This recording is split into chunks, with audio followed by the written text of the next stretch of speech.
धीमहि सत्यं परं धीमहि सत्यं परं धीमहि। बोले कृष्णचंद्र भगवान की। श्रीमद् भागवत महापुराण के द्वितीय दिवस पे सनातन धर्म ये प्रयास करता कि जीवन को जितना सरल बनाया जा सके उतना सरल बनाने का प्रयास हो।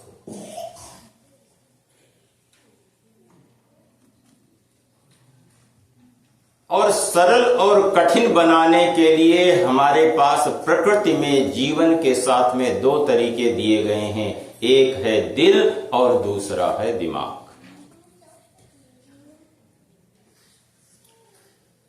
यदि जीवन दिल के हिसाब से जिया गया तो जीवन सरल हो जाता है, और जीवन यदि दिमाग के अनुसार जिया गया तो जीवन जटिल हो जाता है, कठिन हो जाता है।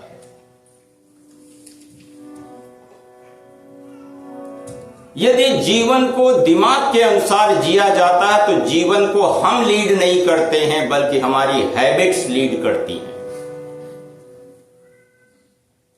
हमारी आदतें लीड करती हैं। हमारी आदतें हमको जैसे चलाना चाहती हैं उस तरीके से हमारा जीवन चलता है, ना कि हम जैसे चलाना चाहते हैं। सुबह सुबह हम अपने आप की महाटन की कॉफी की लाइन में लगते हैं या कि अपॉइंटमेंट लेनी होती है? क्योंकि जब आदत बलवान हो जाती है, मजबूत हो जाती है, तो वो अनुभव को बाईपास कर जाती है, ओवर रूल कर जाती है। आपके पास चाहे जितना अनुभव हो, लेकिन आदत जब कोई बलवान हो जाती है, मजबूत हो जाती है, तो वो अनुभव को भी पार कर जाती है। अनुभव भी उसके सामने कुछ नहीं कर पाता है। आदत का जीवन माने जीवन मशीनरी बन जाए, इंसान मशीन की तरह से काम करने लग जाए, न कि इंसान की तरह से काम करने लग जाए। मेडिकल साइंस में तो यही कहा जाता है कि बॉडी क्या है, मशीन है कि इंसान है। और अगर मशीन में किसी का हाथ आ जाए तो उसको अगर पुलिस वाले कोई चार्ज करेंगे क्या? अगर मशीन में हमारी उंगली आ जाती है और हम जाकर के रिपोर्ट करें कि मशीन ने उंगली हमारी दबा दी, कोई चार्ज करेगा क्या? इसका मतलब क्या है कि समाज में ही हम एक तरफ हम शरीर को मशीन की तरह से बनाने का प्रयास करते हैं कि रूटीन में आ जाओ। अगर कोई गुस्से वाली बात हो तो गुस्सा करने लग जाओ, कोई हंसी वाली बात है हंसने लग जाओ, कोई रोने वाली बात हो रोने लग जाओ, कोई दौड़ने वाली बात हो दौड़ने लग जाओ।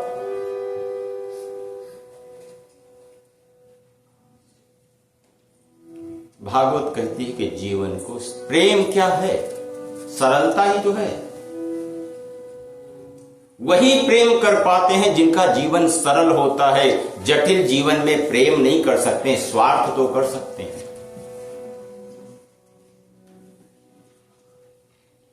जन्माद्यस्य यतो न याति तरतश्चार्थे स्वभिज्ञस्वरा।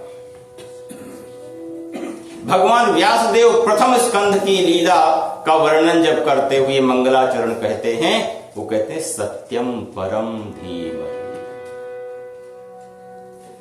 सामान्यतया हमारी मान्यता यह है कि भागवत जो है वो श्री कृष्ण प्रधान ग्रंथ है, लेकिन व्यास जी इस बात को नहीं स्वीकार करते। वो बोलते कि सत्यम परम धीमहि, सत्य प्रधान है। वरना वो कह सकते थे कृष्णम परम धीमहि, रामम परम धीमहि, दुर्गाम पराम धीमहि, रामम शिवम पराम धीमहि। कोई अंतर नहीं पड़ता, छंद भंग नहीं होता। लेकिन वो कह रहे हैं कि सत्यम परम धीमहि। जो धीमहि है वो गायत्री मंत्र है, वेद है, वैदिक है। इसलिए श्रीमद् भागवत में 12 स्कंध है, 335 अध्याय हैं और 18,000 श्लोक हैं। जो 12 स्कंध हैं ये दोनों तरफ चलते हैं, प्रवृत्ति की तरफ भी चलते हैं और निवृत्ति की तरफ चलते हैं। अगर 12 प्रवृत्ति की तरफ चलते हैं, 12 निवृत्ति की तरफ चलते हैं तो दोनों बन जाते हैं टोटल 24। और गायत्री मंत्र के अक्षर कितने होते हैं? एक तरह से श्रीमद् भागवत और कुछ न हो करके गायत्री मंत्र की व्याख्या है। सत्यम परम धीमहि। हम परम सत्य को जीवन में ध्यान करना चाहते हैं और समस्या यही है कि जब तक हम सत्य को ध्यान का विषय नहीं बनाते हैं तब तक जीवन जटिल रहता है, और जैसे ही सत्य को ध्यान का विषय बनाना शुरू कर देते हैं जीवन सरल होने लग जाता है। भर्तृहरि कहते कि ध्यातम वित्तमहर्निशम नियमितम, कंटिन्यू लगातार हमने धन का ध्यान किया, लेकिन धन कभी भी हमारा ध्यान नहीं कर पाया। तत्तत् कर्म कृतम यदेव मुनिभिः तैस्तै फलै वंचिता। मैंने वो सब कुछ किया जो ऋषि मुनि करते थे, लेकिन मुझे उसका परिणाम नहीं मिला। तो भागवत जीवन को सरल बनाने की प्रक्रिया है, क्योंकि भागवत इस युग की कथा है। जब व्यास जी ने इस युग के लिए देखा कि आने वाला जो युग है उसमें कैसा जीवन हो जाएगा, क्या क्या कठिनाई मानव मन के सामने आएंगी, और जो लोग धर्म का सहारा लेकर के सत्य की दिशा में चल रहे होंगे उनके लिए मार्गदर्शन ज्यादा जरूरी है, वरना तो गूगल ही सब कुछ सॉल्व कर देगा।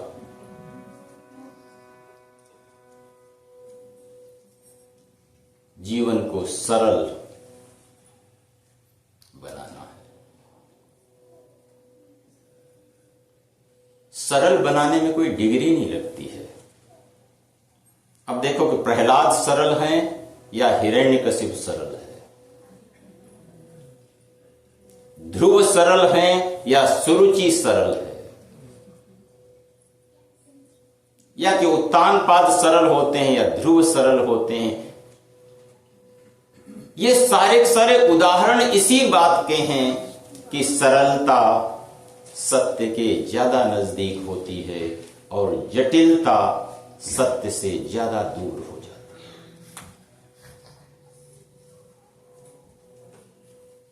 है। और सत्य तभी रुकेगा अगर उसके प्रति प्रीति होगी। अगर प्रीति सही नहीं होगी, सरलता नहीं होगी। इसलिए गोस्वामी जी कहते हैं कि निर्मल मन जन सो मोहि पावा, मोहि कपट छल छिद्र न भावा। तो कल के प्रकरण में चल रहा था कि दुख के कारण क्या हैं, और हमने 2 उदाहरण देखे थे।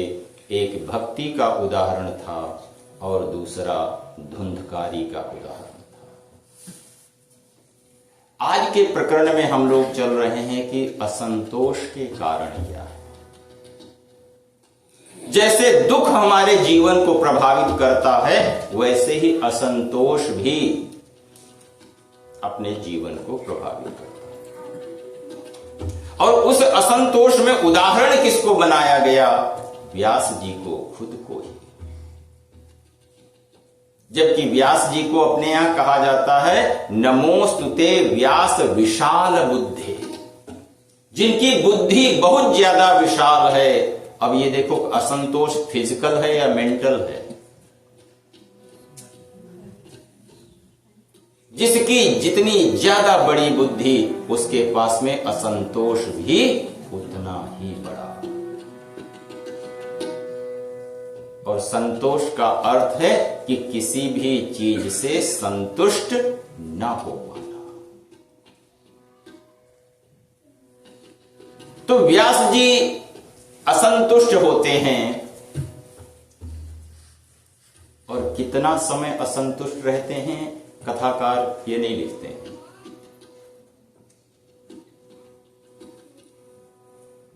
लेकिन जब उनकी बुद्धि असंतोष में जाती है तो नारद जी उनके सामने आ जाते हैं। और ये दोनों ही क्या है? दृष्टिकोण है। असंतोष भी एक दृष्टिकोण है। एक दृष्टि से हम देखने लग जाएंगे तो वो असंतोष का कारण बन जाएगा, और दूसरी दृष्टि से देखने लग जाएंगे तो वो संतोष का कारण बन जाएगा। तो व्यास जी कहते हैं कि मैंने अपने जीवन में ऐसा कुछ नहीं लगता है कि हमने ऐसा कुछ गलत किया है जिसके कारण हमारे मन में अंतिम समय तक संतोष नहीं आया। मान के चलो हम पूरा जीवन जी लें, और पूरा जीवन जीने के बाद में अपने जीवन की समालोचना करें कि हमारा जीवन सेटिस्फैक्टरी रहा है या नॉन सेटिस्फैक्टरी रहा है।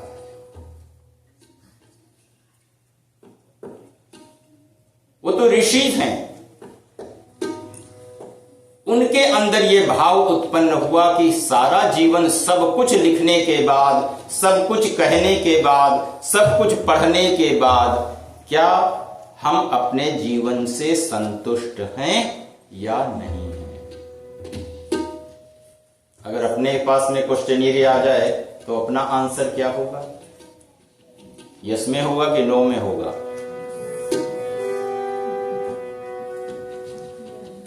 तो जो असंतोष है वो एक बड़ा दुख है अंदर का। जैसे दुख दृष्टिकोण को बदल देता है, वैसे ही असंतोष जो है वो दर्शन को बदल देता है। एक तरह से ब्लॉक कर देता है, अपने को आगे का कुछ दिखाई ही नहीं दे, एक ही एंगल में, एक ही दिशा में जाने के लिए। यही कारण है कि धर्म ये कहता है कि हर जगह पे परमात्मा को लेकर के आ जाओ। असंतोष का मतलब ये हो गया कि हमारा दूसरे के ऊपर भरोसा कम होने लग गया, हमारा ईश्वर के ऊपर भरोसा कम होने लग गया है, सत्य के ऊपर भरोसा कम होने लग गया है, दूसरी स्थितियों के ऊपर भरोसा कम होने लग गया है। उससे असंतोष पैदा हो गया। नीतिकार कहते हैं असंतुष्टा द्विजा नष्टा, संतुष्टाश्च महीभृताः सलज्जा गणिका नष्टा। अगर ब्राह्मण असंतुष्ट होगा तो वो नष्ट हो जाएगा, अगर राजा संतुष्ट होगा तो वो नष्ट हो जाएगा। राजा के लिए असंतुष्ट रहना ज्यादा जरूरी है, और जिसे बुद्धि की दिशा में जाना हो उसका संतुष्ट रहना बहुत ज्यादा जरूरी है।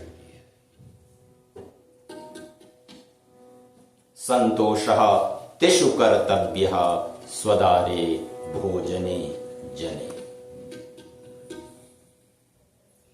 अपना जितना धन हो उससे संतुष्ट हो जाना चाहिए।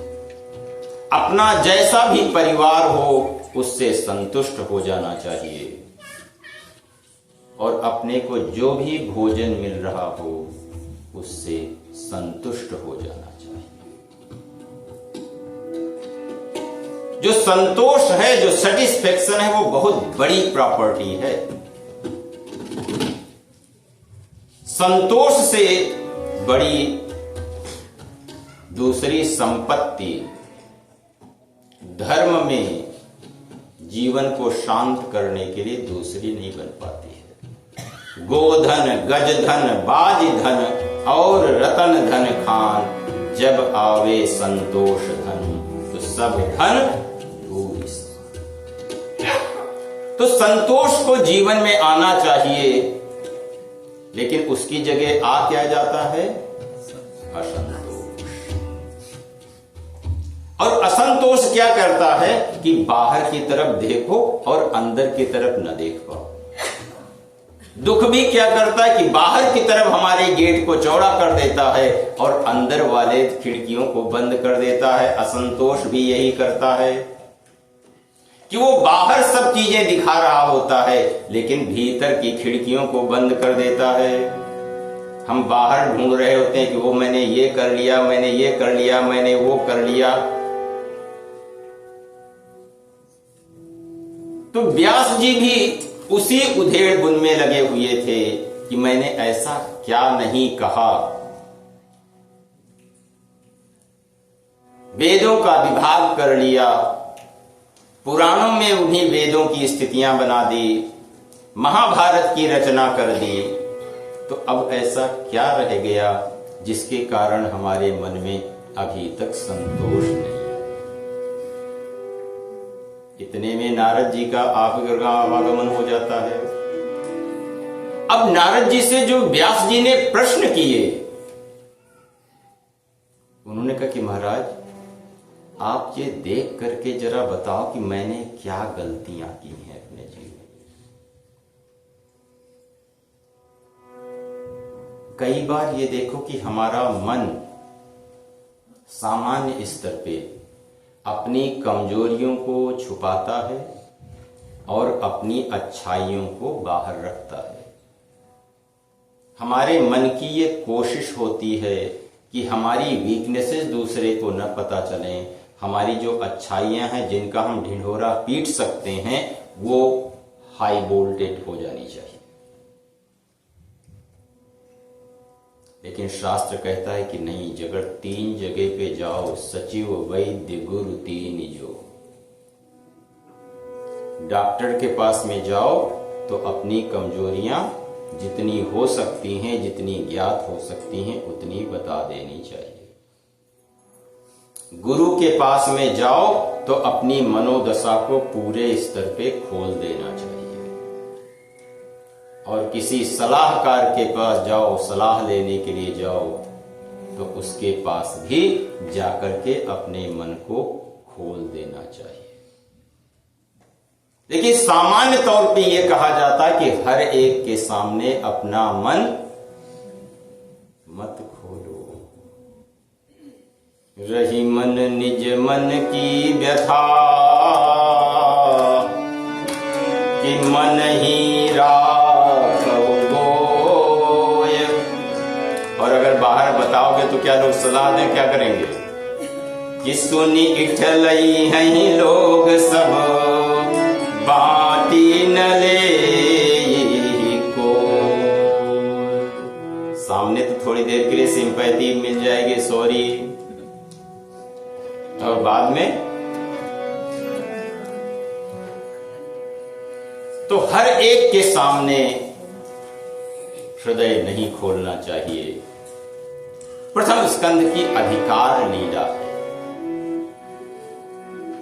श्रीमद् भागवत के प्रथम स्कंध में श्रोता के भी अधिकार लिखे गए हैं कि श्रोता सुनने की क्वालिफिकेशंस क्या है। गोस्वामी जी ने 6 लक्षण लिखे हैं कि कौन सुन सकता है।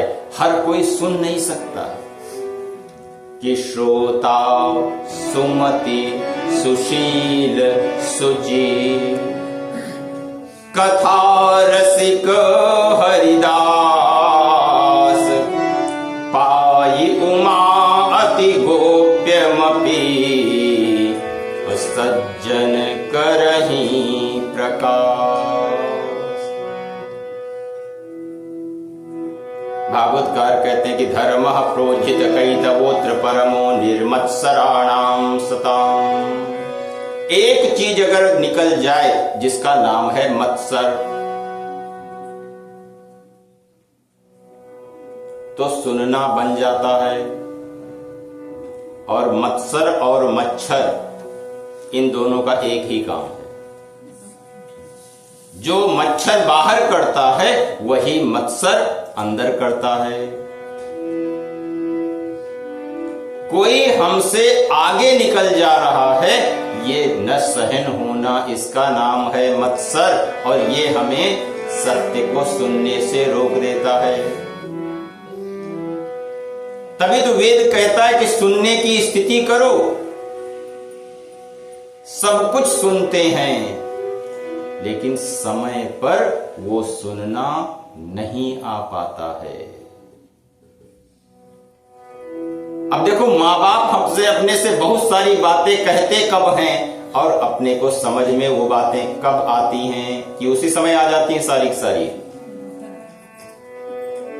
तो उस सुनने के बीच में देखो इतना गैप आ गया है। किसी को 10 साल लग जाते हैं, किसी को 20 साल लग जाते हैं, किसी को 50 साल लग जाते हैं, किसी को 70 साल लग जाते हैं।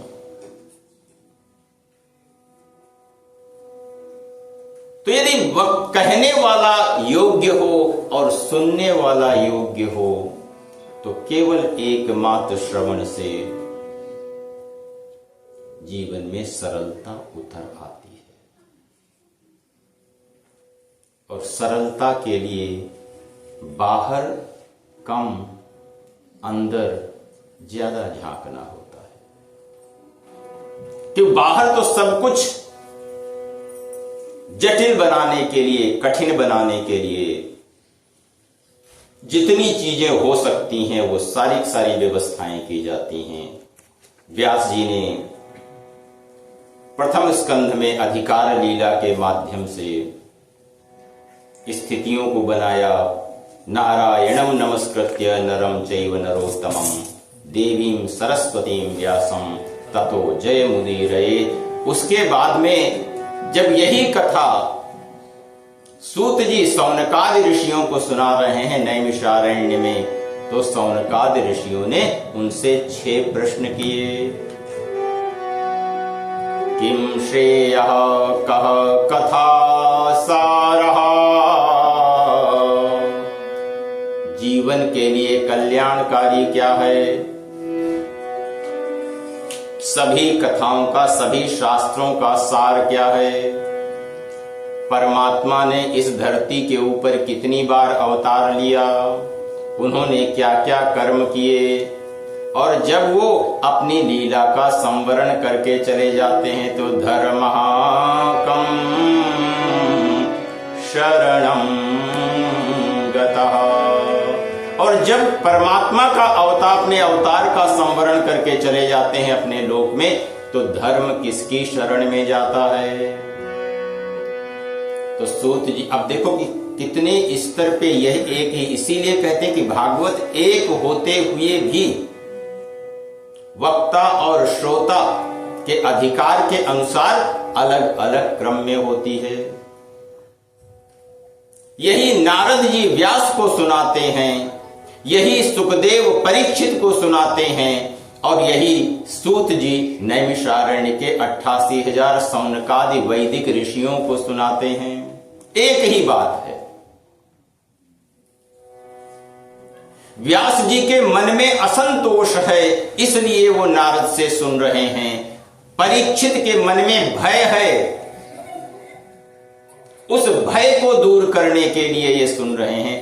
और जितने भी प्रकार के भय हैं, उनमें सबसे बड़ा भय किसका है? मृत्यु का है। और मृत्यु होनी कितने दिन में है? 7 दिन में। अभी तक 8वां दिन नहीं बना है। तो जब मृत्यु 7 दिन में होनी है, और इसका भय किसको है? परीक्षित को है। वो उस भय से निकलने के लिए भागवत की कथा सुन रहे हैं। और जो नैमिषारण्य के 88,000 ऋषि हैं, वो उसी तत्व को जानने के लिए और ज्यादा समझने के लिए यही कथा सुन रहे हैं। इसीलिए वेद कहता एकम सत् विप्राः बहुधा वदन्ति। एक ही सत्य को अलग अलग प्रकार से कहा जा सकता है। तो जग्रहे पौरुषं रूपं भगवान् महादादिभिः संभूतम षोडश कलमादौ लोक शिश्रिक्षया। तो श्रीमद् भागवत में भगवान के 24 अवतारों की बात कही। कल हम लोग कह रहे थे कितने? 10 अवतार की बात कर रहे हैं, जो कि वो गरुड़ पुराण का विषय है। गरुड़ पुराण में भगवान के 10 अवतारों की बात कही गई, जिसमें मत्स्यावतार पहले है, कूर्मावतार है, वराह अवतार है, नृसिंह अवतार है, वामन है, परशुराम है, राम है, कृष्ण है, बुद्ध हैं और कल्कि के अवतार हैं। लेकिन श्रीमद् भागवत में 24 अवतारों की बात कहते हैं। जो सांख्य दर्शन है वो संसार में 24 तत्वों को मानता है, और उन्हीं 24 तत्वों के आधार पर जो पहला अवतार क्रमशः हुआ है वो सनकादिक का हुआ है। सनक, सनंदन, सनातन, सनत कुमार, ये 10 अवतार भी उसमें आ जाते हैं। लेकिन भगवान के पूरे 24 अवतार कहे गए हैं। हयग्रीव का भी अवतार है, कच्छप का भी है, कूर्म का भी है, यज्ञ का भी है, पृथु का भी है।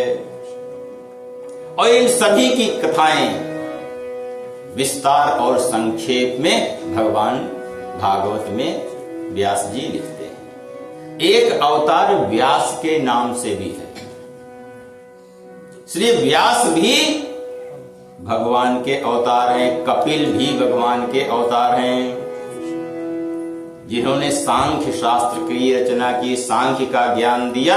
कपिल भी भगवान के रूप में होते हैं। तो ये भागवत कहती कि 24 प्रकार से वही ऊर्जा, वही सत्य आवश्यकता अनुसार संसार में अवतरित होता है। और उन्होंने जो जो चरित्र किए हैं उनका वर्णन किया गया है। इसीलिए नाम, रूप, लीला और धाम, ये भागवत के 4 आधार हैं। परमात्मा का नाम, परमात्मा का रूप, परमात्मा की लीला और परमात्मा का धाम।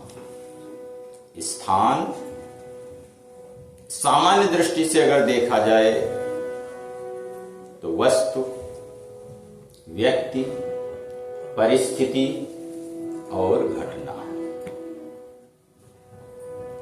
इन चारों से अपना जीवन जुड़ा हुआ है। अब इन चारों में देखो कि नाम प्रधान है, कि रूप प्रधान है, कि घटना प्रधान है, कि स्थान प्रधान है।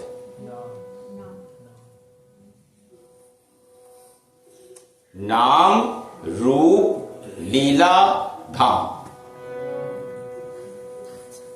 अपने पास में बाकी सब कुछ रहने दिया जाए और नाम को निकाल दिया जाए,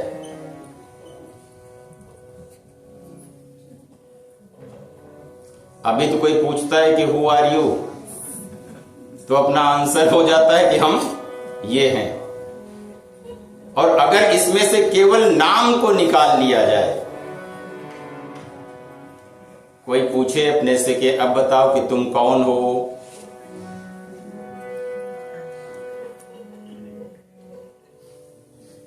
केवल नाम को निकाल,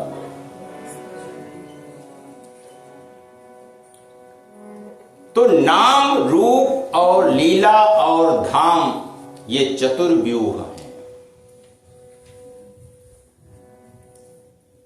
और यही क्रमशः सत्य, तप, दया और दान के स्वरूप में प्रकट होते हैं। नाम सत्य के साथ जुड़ जाता है, तप के साथ में जुड़ जाता है। तो क्रमशः इन चारों के माध्यम से, इसीलिए इन चारों को धर्म के 4 चरण कहे गए हैं। जो सूत जी ने सौनकादि ऋषियों को बताया कि धर्मः कम शरणं गतः कहा कि धर्म जो है वो भगवान के नाम में आ गया, भगवान के रूप में आ गया, भगवान की लीलाओं में आ गया और भगवान के धाम में आ गया। तभी द्वापर में जितने भी असुरों का संहार किया गया था, उन्होंने कहा था कि जहां तुम्हारे नाम की चर्चा हो रही होगी हम लोग वहां पे जाकर के उत्पात करेंगे,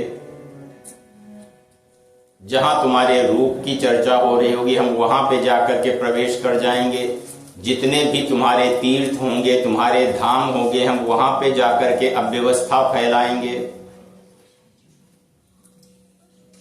क्योंकि ऊर्जाएं बदलती रहती हैं, क्रमशः जाती रहती हैं। तो जब परीक्षित के असंतोष को नारद जी देख रहे थे,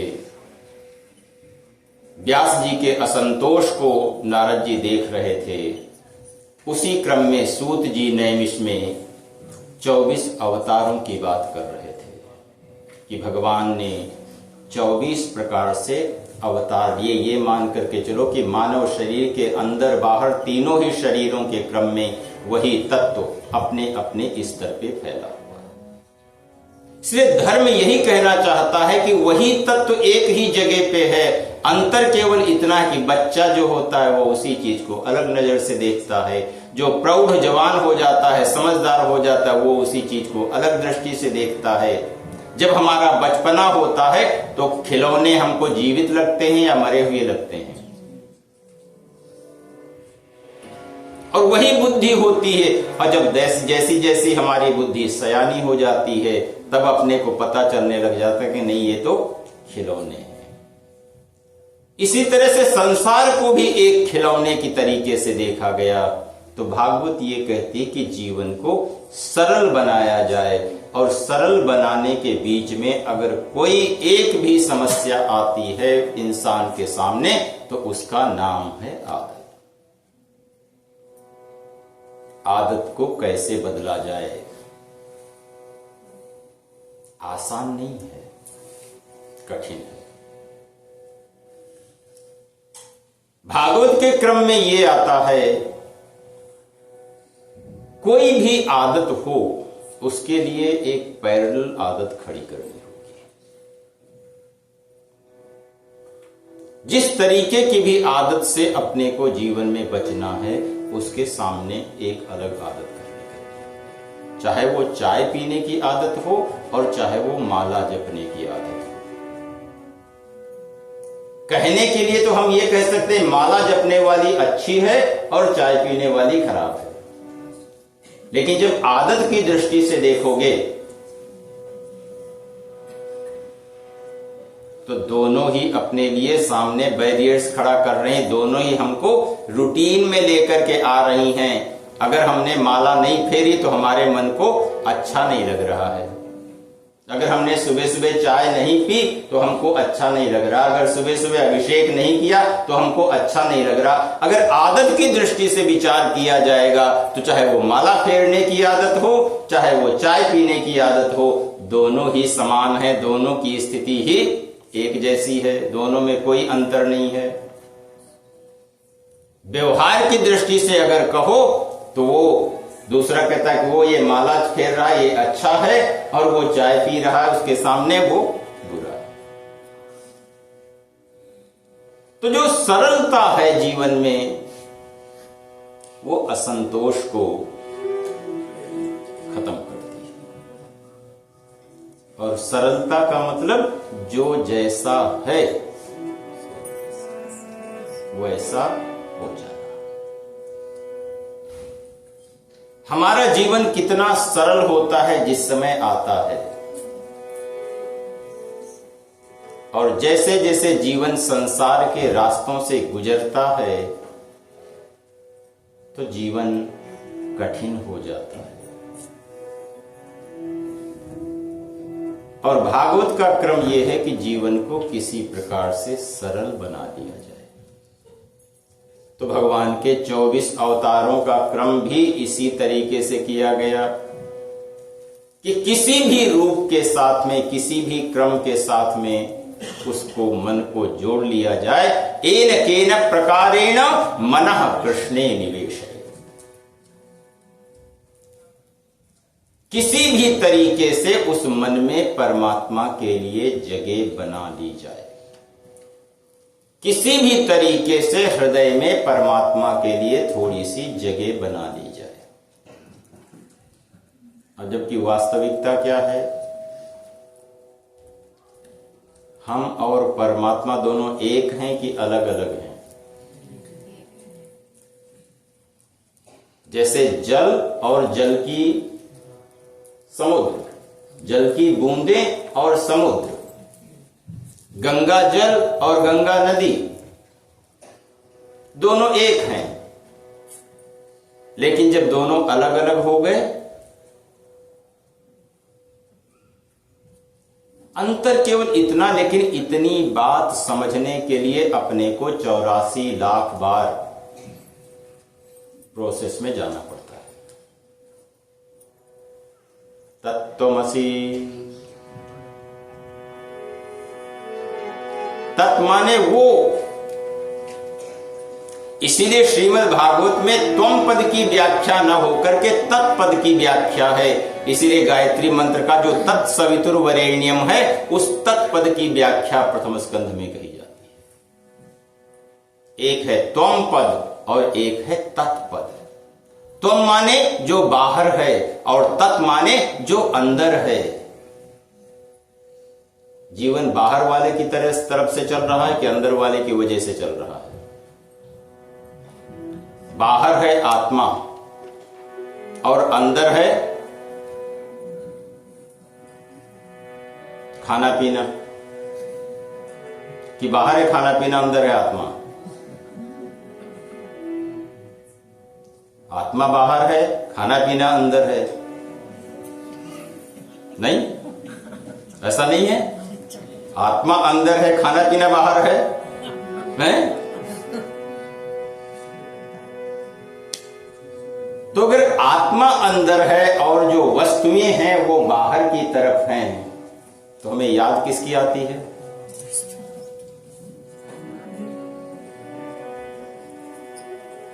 अभी आत्मा की तो अपने को याद नहीं आती है।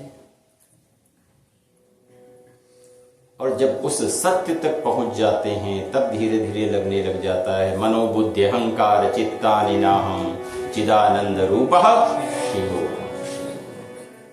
और ये तभी हमारी बुद्धि कह पाती है जब वो सरल बन जाए। हो ही बुद्धि जो परम सयानी, तिन्ह तन चितव न अनुचित जानी।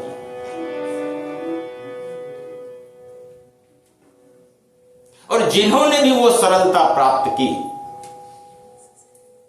उनका यही उपदेश आया, ना कोई बैरी ना ही बिगाना, यह सुमति संतन संग पाए, पेख पेख नानक हर साई। ना तो कोई बैरी है, ना तो कोई दूसरा है, सब एक ही है। लेकिन ये बोध समझने में बुद्धि को चक्कर आ जाते हैं। तो जो आदतें हैं वो मशीन बना देती हैं, जिससे कि धीरे धीरे बुद्धि में असंतोष पैदा होने लग जाता है। असंतुष्ट जो मन होता है ना, वो हवाई महल बड़ा बनाता है, करता कुछ नहीं। ये कर लेंगे, ये कर लेंगे, ये हो जाएगा, ये हो जाएगा, ये हो जाएगा, और बाद में गुब्बारे फूट जाते। लेकिन व्यास जी का असंतोष एक अलग प्रकार का है। वो अंदर से उसकी समीक्षा कर रहे हैं और अच्छे लोगों के साथ में समीक्षा कर रहे हैं। क्योंकि ये चीज आप राह चलते हुए, सड़क के ऊपर जाते हुए किसी से नहीं पूछ सकते हो। इसके लिए बहुत ही शांत वातावरण, बहुत ही स्थिर वातावरण चाहिए। पता पूछना हो तो आप रास्ते में चलते हुए पूछ सकते हो, लेकिन असंतोष के कारण राह चलते हुए डिस्कस नहीं कर सकते हो। हमारे अपने मन के असंतोष के कारण क्या है?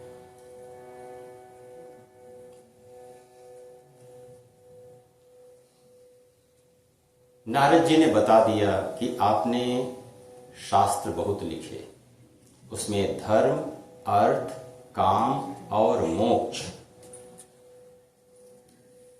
ये चारों चीजें आपने बड़ी अच्छी तरीके से बतला दी।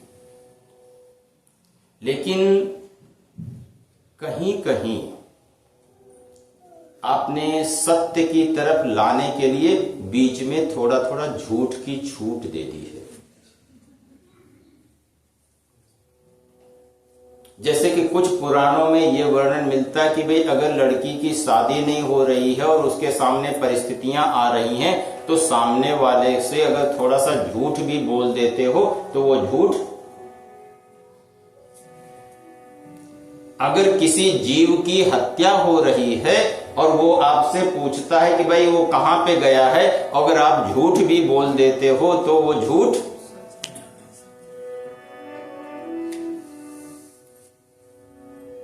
तो कहा कि लेकिन आपने बोला था केवल इसलिए, किसी का जीवन बचाने के लिए।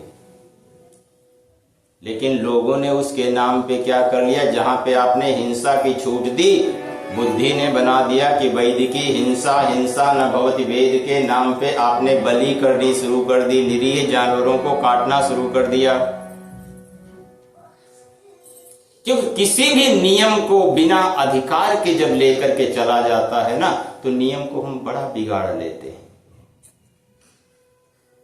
देखो, योग कितनी सुंदर पद्धति है, और जब तक उसको छिपा करके रखा गया था तब तक बड़ी सुंदर तरीके से चल रही थी। और अब थोड़े दिनों से 10-20 सालों से योग को जैसे ओपन कर दिया गया, इतने ही समय जैसे हमने उसको मार्केटिंग के पैकेज में बांध करके लेकर के आए, योग की कितनी छीछालेदर हो रही है अभी। तो बिना अधिकारी व्यक्ति के पास में जब कोई अच्छी से अच्छी वस्तु भी पहुंच जाती है तो वो उसका सदुपयोग नहीं कर पाता है, बल्कि उसका नुकसान ही करता है। चाहे जितनी अच्छी अनधिकारी के हाथ में दे दो,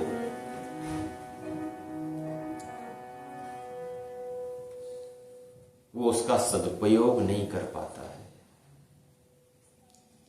और वो अधिकारी है हमारी अपनी बुद्धि, हमारी अपनी समझ। कि सुमति भूमि थल हृदय अगाधु, जो बुद्धि है वो भूमि का काम करती है, और हृदय जो है वो जल का काम करता है, स्रोत का काम करता है। सत्संग जो है वो वर्षा का काम करता है, बरस ही रामचरित सरबारी। लेकिन जब केवल बुद्धि हो जाती है और बुद्धि में असंतोष आ जाता है, असंतोष के साथ में स्वार्थ आ जाता है, तो हम उन्हीं चीजों को अलग अलग तरीके से प्रस्तुत करने लग जाते हैं। तो जीवन को सरल बनाने की प्रक्रिया है, और सरल बनाने की प्रक्रिया में असंतोष अपने सामने आता है। ये हर एक के जीवन की अपनी समीक्षा है कि क्या हमारे जीवन में संतोष है, और संतोष की मात्रा कितनी है। संग माने बराबर, तोष माने संतुष्टि। और ये जेनेटिक है, ये वस्तुओं से होने वाली नहीं है, ये केवल नाम से भी नहीं होने वाली है। यही कारण है, क्या हम किसी नाम से संतुष्ट हो पाए हैं आज तक? किसी रूप से संतुष्ट हो पाए हैं? किसी लीला से, किसी कैरेक्टर से संतुष्ट हो पाए हैं? किसी धाम से, किसी जगह से संतुष्ट हो पाए हैं? क्योंकि ये बाहर का है ही नहीं, अंदर का विषय है। संतुष्टि और असंतोष दोनों ही भाव के स्तर पे हैं। यदि दृष्टिकोण, महाराष्ट्र के संतों में एकनाथ और नामदेव, तुकाराम, एक की पत्नी इतनी सुंदर, इतनी सरल, वो विट्ठल के पास में जाकर के कहते हैं कि प्रभु तेरा बार बार धन्यवाद, तुमने पत्नी नहीं हमें सत्संग का माध्यम दे दिया। और तुकाराम की पत्नी बिना मतलब के लड़ाई करने वाली, झगड़े करने वाली थी, और वो भी जाकर के विट्ठल के पास कहते हैं प्रभु तेरा बहुत बहुत धन्यवाद, अगर तुमने कहीं अच्छी पत्नी दे दी होती, प्रेम करने वाली, सत्संग करने वाली, तो मैं कहीं घर गृहस्थी में ही न फंस जाता। अंदर की स्थिति है, इसका बाहर से कोई लेना देना नहीं है। लेकिन व्यास जी समीक्षा करते हैं कि क्या हमने जानबूझ करके कुछ ऐसा अभी तक किया है जिसकी वजह से हमें संतोष नहीं मिला है। और ये अपने आप नहीं आता है, इसके लिए बड़ा प्रयास करना होता है। ज्ञानदेव और चांगदेव का इतिहास कभी पढ़ो। 1400 वर्षों तक की साधना हठ योग के माध्यम से चांगदेव ने की और प्रकृति के ऊपर अपना अधिकार एक तरह से कर लिया था, चेतन के ऊपर। और ज्ञानदेव महाराज की अवस्था उस समय 16 वर्ष की रही होगी, चांग वर्ष 1400 साल के जीवन के थे। जब उनकी ख्याति बढ़नी शुरू हुई तो उन्होंने सोचा कि चलो पत्र लिखते हैं। और जब पत्र लिखने का प्रयास किया तो बोलते 16 साल के बच्चे को लिखें तो क्या लिखें, आशीर्वाद दे लिखें या कि पूज्य लिखें। और इसी बुद्धि में उनकी बुद्धि उलझ गई, बिना कुछ लिखे हुए कोरा कागज उन्होंने भेज दिया। और जब वही ज्ञानदेव के पास पहुंचता तो मुक्ताबाई कहती कि जैसे ये पेपर कोरा है ना, उसी तरह से चांगदेव 1400 साल का जीवन जीने के बाद भी कोरा का कोरा रह गया है।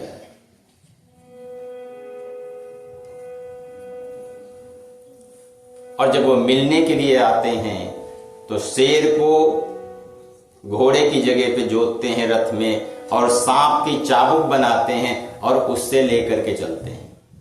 और जब नामदेव जी को ज्ञानदेव जी को पता चला तो वो एक दीवार के ऊपर बैठे हुए थे, उन्होंने उसी को थपथपाया कि चलो भाई संत आ रहे हैं तो उनका स्वागत करने के लिए बाहर जाना चाहिए, और वो दीवार चल दी। और जैसे वो देखते हैं वो कहते कि अरे हमने तो केवल चेतन प्रकृति के ऊपर अधिकार जमाया, इनका तो जड़ भी सुन रहा है। तो कहा कि जो परमात्मा हर जगह जीवन सरल बन जाता है ना तो सब लोग सुनते हैं, और जब जीवन जटिल बन जाता है तो अपनी कोई नहीं सुनता है। सरल हो जाता है तभी प्रार्थना निकलती है, जटिलता में प्रार्थना नहीं निकल पाती है।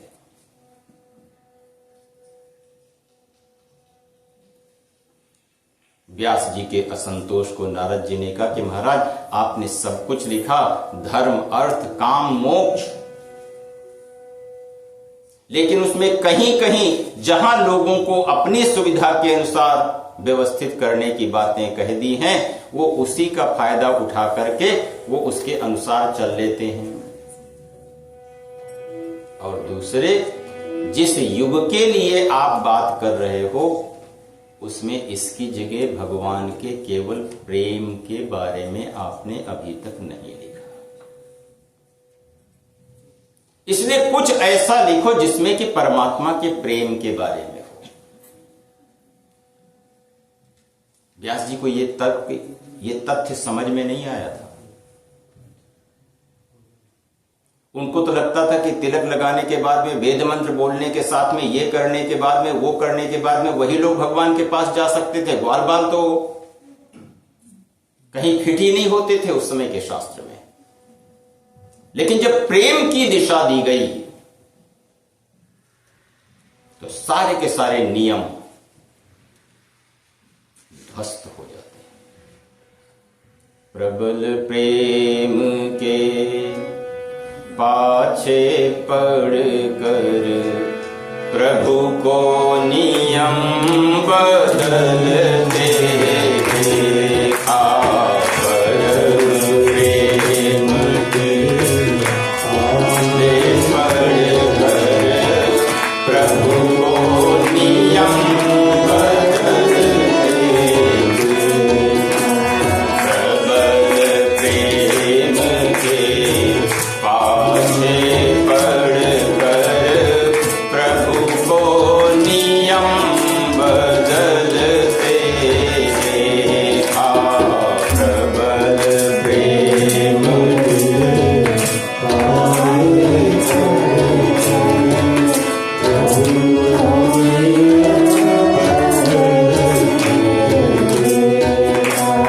जन का मान टले टल जाए, जन का मान न टलते देखा, उनका मान टले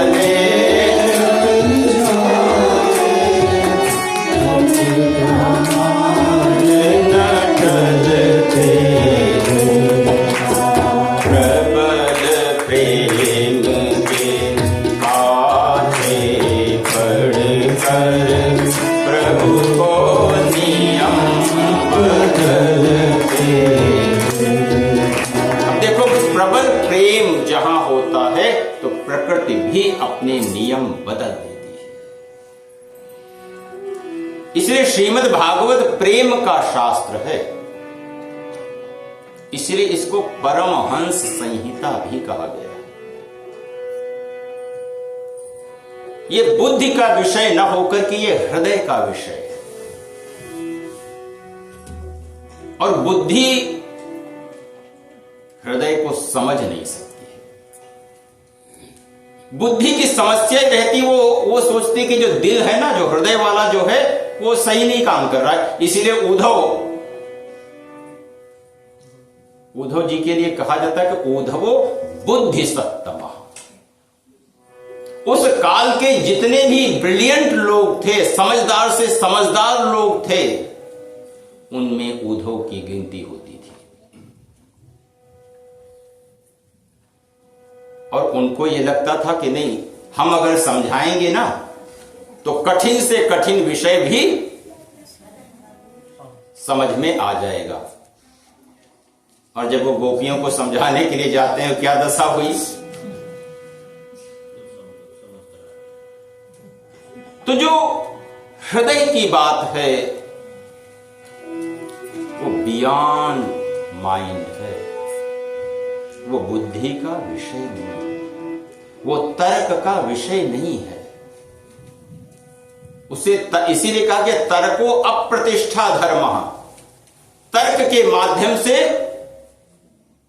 धर्म की प्रतिष्ठा नहीं हो सकती है। आर्ग्यूमेंट से, लॉजिक से किसी सत्य की प्रतिष्ठा नहीं हो सकती है। श्रीमद् भागवत हृदय की भाषा है, वो बुद्धि की भाषा में नहीं बात करता। उतनी ही बुद्धि का प्रयोग करते हैं जहां तक कि वो समझ में आ जाए। इसीलिए अगर भागवत की कहानी पढ़ने लग जाओ तो कई जगह अपने को दिखाई देगा कि वो ये तो कुछ समझ में नहीं आ रहा कि क्या कहना क्या चाहते हैं, क्योंकि वो तीनों स्तर पे वो चल रही है। वो हृदय के स्तर पर भी चल रही है, वो मन के स्तर पर भी चल रही है, और वो बुद्धि के स्तर पर भी चल रही है। ये निर्भर करता कि हम कहां पर हैं। अगर कोई हृदय तक नहीं पहुंचा है, केवल मन तक है, तो उनको उसमें से कुछ मिल जाए। जो बुद्धि तक है उसको उसमें कुछ मिल जाए, और जो हृदय तक है उसको उसमें कुछ मिल जाए। अहम ब्रह्मास्मि तत्वों से बुद्धि के विषय नहीं है। इसलिए जब कृष्ण मथुरा चले गए तो कोई भी गोपी कहीं चुपके से उनसे मिलने के लिए गई, और दोनों के बीच की दूरी कितनी बड़ी थी, मुश्किल से केवल जमुना नदी बीच में थी। इतना प्रेम होने के उपरांत भी कोई नहीं गया, क्योंकि प्रेम ही एक ऐसा है जो उस परम सत्य को जहां चाहे, जैसे चाहे, जब चाहे प्रकट कर सकता है।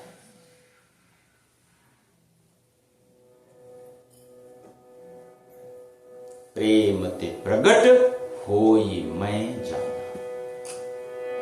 हरि व्यापक सर्वत्र समाना, प्रेम ते प्रगट होई मैं जाना।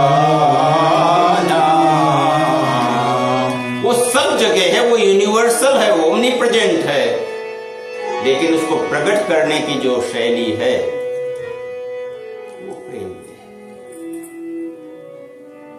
इसीलिए कलयुग के लिए यह शास्त्र बनाया गया, जहां कदम कदम पर हमारी बुद्धि धोखे में आ जाती है, छलावे में आ जाती है, संशय में आ जाती है, डाउट्स में आ जाती है।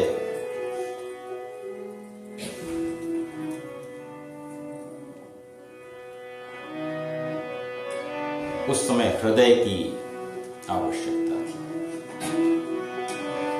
अब देखो कि जिन्होंने भी प्रेम किया वो हंसते हुए मिलते हैं, रोते हुए मिलते हैं। नानक जी तो कहते प्रेम कियो तिन्हि प्रभु पायो। जिन्होंने प्रेम किया उन्होंने ही उसको प्राप्त किया। लेकिन मीरा क्या कहती है कि जो मैं मोहन जानती कि प्रीति किए दुख होय, नगर ढिंढोरा पीटती कि प्रीति न करियो।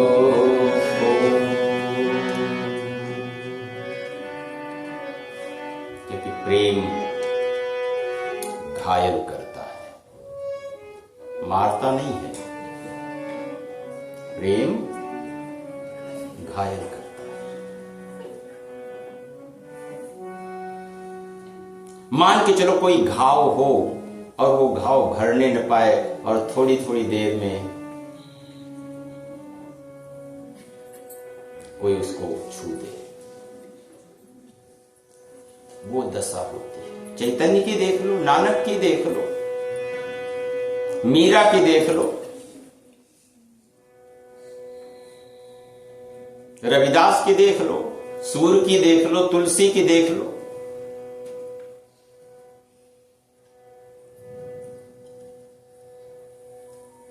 तो ये प्रेम का शास्त्र है। प्रेम के शास्त्र में दुख भी होगा और प्रेम के शास्त्र में असंतोष भी होगा। उसके समाधान देखने। दुख के लिए कहा गया था कि ज्ञान और वैराग्य को साथ में रखा जाए तो दुख अपने को प्रभावित नहीं करेगा। ज्ञान और वैराग्य के माध्यम से दुख का समाधान प्राप्त हो जाता है और प्रेम के माध्यम से असंतोष का समाधान प्राप्त हो जाता है। नारद जी ने जब उनसे कहा कि देखो, जो मैं तुमको कह रहा हूं, जो असंतोष आज तुम्हारे मन के अंदर है, हमारे साथ भी यही घटना घटी थी। नारद जी ने कहा कि मैं पूर्व जन्म में एक दासी का पुत्र था। वो और दासी ब्राह्मणों के यहां सेवा किया करती थी। एक बार चातुर्मास के समय में कुछ संत अपना चातुर्मास करने के लिए आए। 4 महीने बरसात के एक जगह रुकने के लिए आए। हमारे गांव के लोगों ने कहा कि महाराज आप लोग यहीं आकर के रुक जाओ, और वो सबके सब उसी गांव में आकर के रुक गए। और गांव वालों ने हमें ये कहा कि नारद को इनको इस सेवा में करो। तो मैं उनकी सेवा में लगा रहा। वो गुरुदेव सुबह तो सांख्य का प्रवचन करते थे, लेकिन सायंकाल के समय वो कृष्ण कथा करते थे, वो भागवत कथा करते थे। तो उस स्थिति में 4 महीने उन चीजों को करते करते धीरे धीरे मेरी प्रीति उन कथाओं में होने लग गई।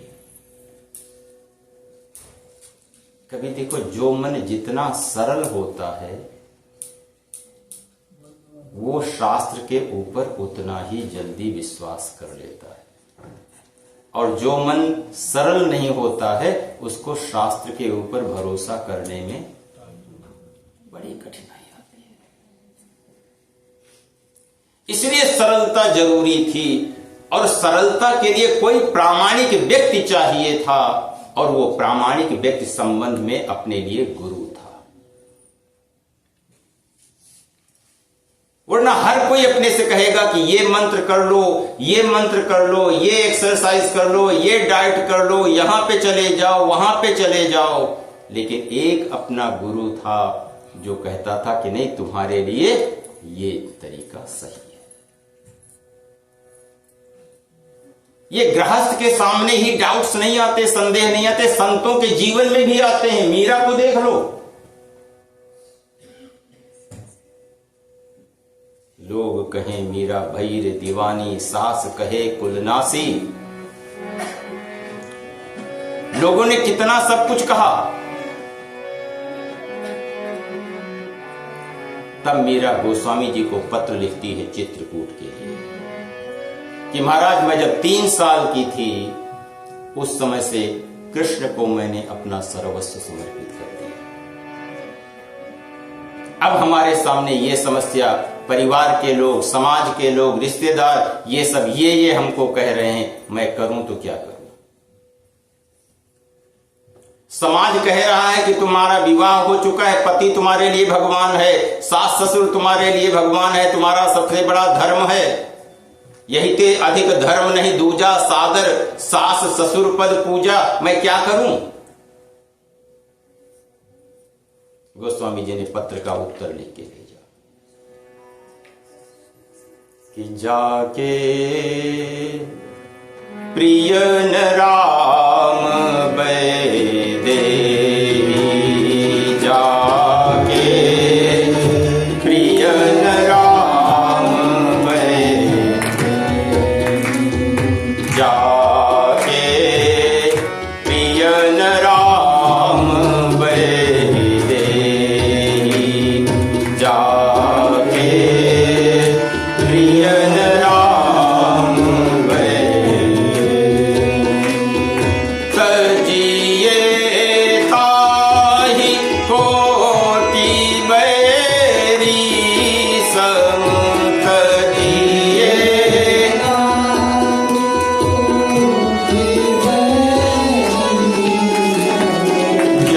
यद्यपि परम स्नेही, जाके प्रिय न राम बैदे, जाके प्रिय न राम बैदे। उदाहरण दिए कि किसी ने ऐसा किया है क्या?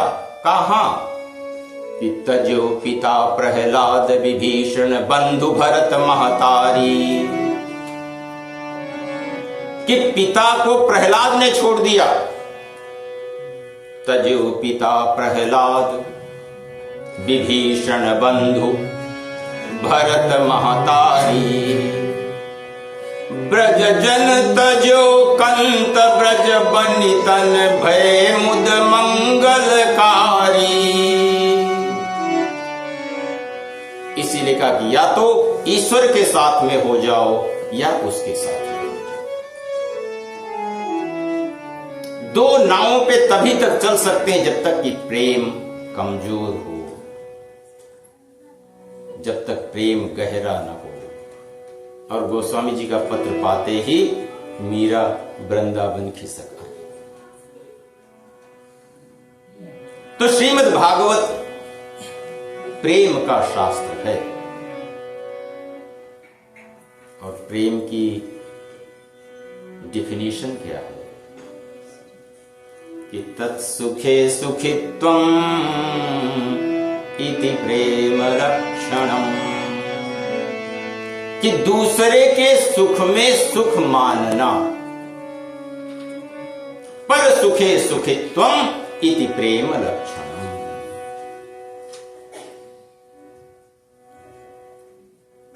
इसलिए इतना आसान नहीं है कि दूसरे के सुख में सुखी मान लेना, और इतना कठिन भी नहीं है। बुढ़ापे में अगर सोचोगे तो कठिन है, और जवानी में अगर सोचोगे तो सरल है। हाँ या ना? समझ में ही नहीं आया? आ गया? अब देखो, जब ये कोई माँ होती है, वो अपने बच्चे के सुख में सुख मान लेती है या नहीं मान लेती है? कोई छोटा बच्चा गोद में हो, वो भूखा हो, उसको भोजन मिल जाए, उसका पेट भर जाए, तो वो संतुष्ट हो जाती है। उसका पेट भले ही खाली हो। वो ऐसे कहते हैं कि माँ बड़ी डरपोक है, लेकिन अगर कहीं वो जा रही हो और सामने सड़क पे शेर भी आ जाए, उसके बच्चे को पकड़ने के लिए वो बच्चे को पीछे करके खुद उस शेर के साथ में लड़ जाएगी।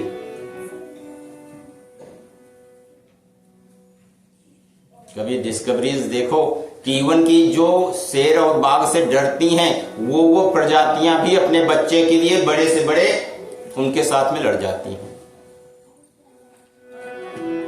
तो जब प्रेम की दशा वो आती है,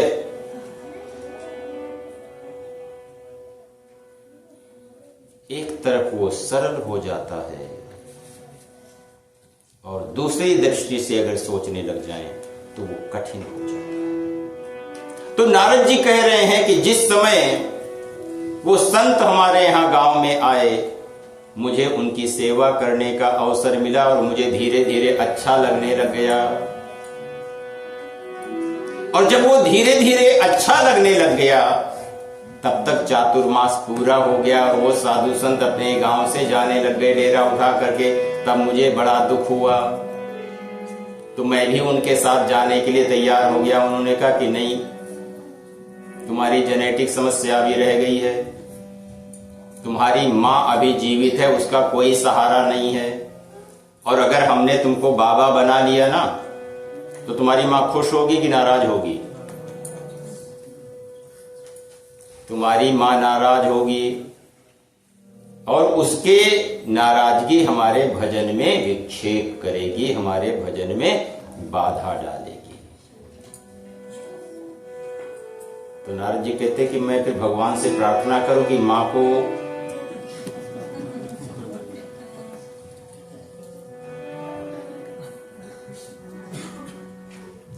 संतों ने कहा, तो उस समय अगर सीनियर्स होम होते तो नारद जी के पास ऑप्शन था कि माँ को हम सीनियर्स होम में भेज देते हैं और हम चलते हैं तुम्हारे साथ में, लेकिन ऐसा तो कुछ था नहीं।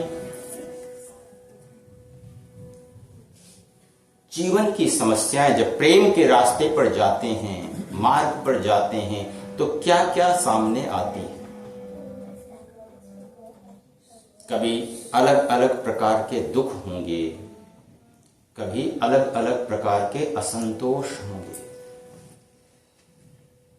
और यदि हमने उनका समाधान नहीं किया तो वो इतने डाउट्स भर देते हैं, तो हमारा मन कहने लग जाता है कि इससे अच्छा है कि जैसे हो, जो कर रहे हो वही करते रहो, छोड़ो ये जंजाल।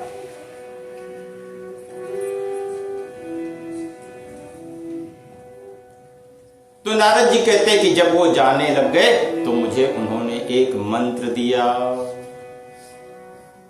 श्रीमद् भागवत का सबसे बड़ा कंट्रीब्यूशन ये है कि उसी से ओम नमो भगवते वासुदेवाय ये मंत्र प्रादुर्भूत हुआ। और ये कहा गया है कि यदि उस परम सत्य का दर्शन करने की अभिलाषा हो वैराग्य के साथ में, तो इस मंत्र का प्रयोग कर लिया जाए। पहले से भी ये चल रहा है। मनु और शत्रुपा ने इसी मंत्र का नैमिषारण्य में जप किया था भगवान का दर्शन करने के लिए कि 12 अक्षर मंत्र पुनि जपहि सहित अनुराग कि वासुदेव पद पंकरु दंपति मन अति लाभ।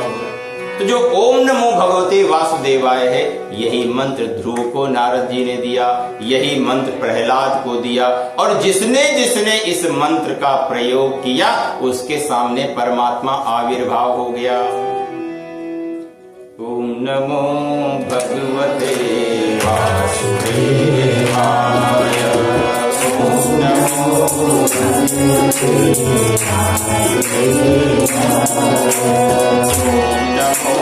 भगवते वासुदेवाय, ओम नमो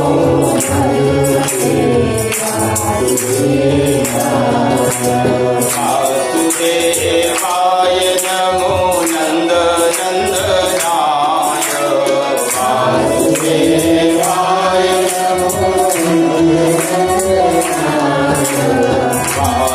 वासुदेवाय प्रभु नंद नंदनाय, वासुदेवाय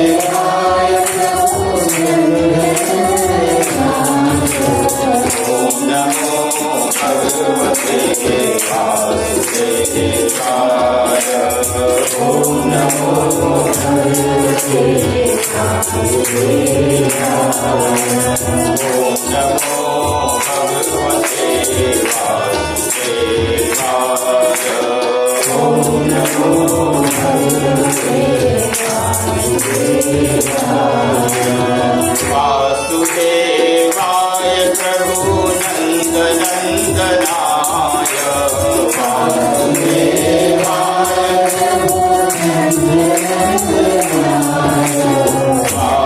वासुदेवाय प्रभु नंद नंदनाय, वासुदेवाय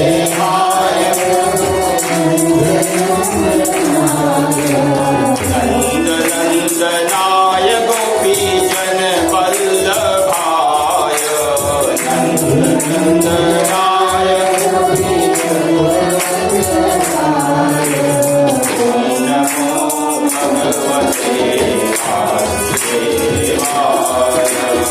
ओम नमो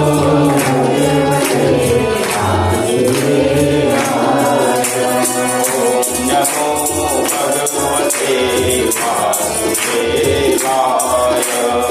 ओम नमो भगवते वासुदेवाय, ओम नमो भगवते वासुदेवाय,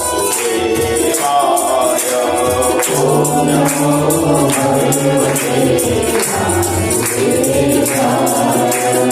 ओम नमो भगवते वासुदेवाय, ओम नमो भगवते वासुदेवाय, ओम नमो भगवते वासुदेवाय। एवं निशम्य भगवान् देवर्षे जन्म कर्म च भूयः प्रपच्छतं ब्रह्मन् व्यासः सत्यवती सुतः। तो नारद जी कहते हैं कि जब उन्होंने हमें ओम नमो भगवते वासुदेवाय प्रद्युम्नाय धीमहि अनिरुद्धाय मंत्र दिया और हमसे कहा कि तुम इस मंत्र का जप करते रहो, क्योंकि तुम अपनी मां के ऋणानुबंधी पुत्र हो। ऋणान जिसको अपने यहाँ ऋण कहा जाता है, उसका मतलब जैसे किसी के ऊपर अपने यहाँ कहा जाता है 3 ऋण हर एक के ऊपर होते हैं। माता का ऋण, पिता का ऋण और गुरु का ऋण। तो बेसिक ये जेनेटिक्स है कि पिता के जीन्स आपके आ रहे हैं, माता के जीन्स आ रहे हैं। किसी में क्या होता है कि पिता के कम होते हैं और मां के ज्यादा होते हैं, उनको मां का ऋणानुबंधी कहा जाता है। और किसी के पिता के ज्यादा होते हैं तो उसको पिता का ऋणानुबंधी कहा जाता है, कि जब तक वो जीवित है तब तक आप इधर उधर मूव नहीं कर सकते। तो नारद जी ने अपना मंत्र जप करना शुरू किया तो कहा धीरे धीरे हमारी प्रवृत्ति में अंतर आने लग गया। नारद जी कहते हैं एक दिन हमारी माँ सायंकाल के समय गाय दूहने के लिए जा रही थी और रास्ते में किसी सर्प ने बरसात के समय में उसको डस लिया और उनकी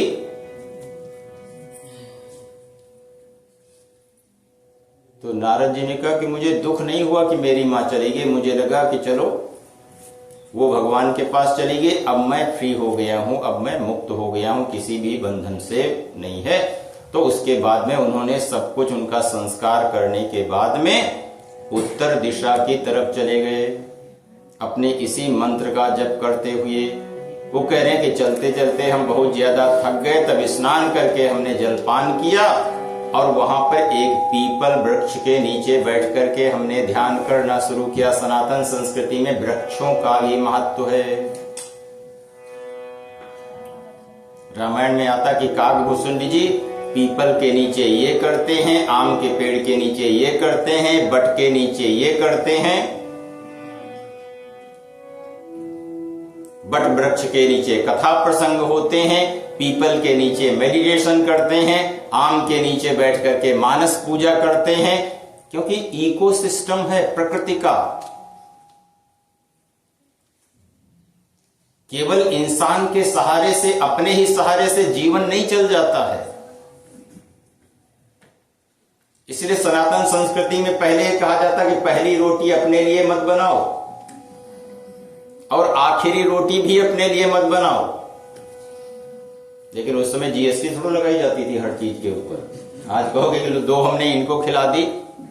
इसीलिए कभी अगर गरुड़ पुराण के उसमें क्रम में जाओ जिसमें श्राद्धों में वो किया जाता है, वो 5 चीजों को चिन्हित करके रखते हैं।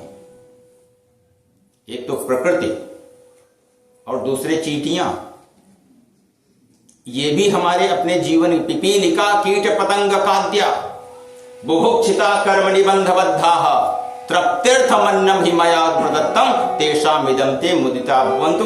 वो चींटियों के लिए भी दाना डालते हैं, कुत्तों के लिए भी वो देते हैं, कौओं के लिए भी देते हैं। ये सारे के सारे हमारे इकोसिस्टम का, हमारे वातावरण का भाग हैं। जो भी प्रदूषण हम क्रिएट करते हैं उसका कौन वहन करता है?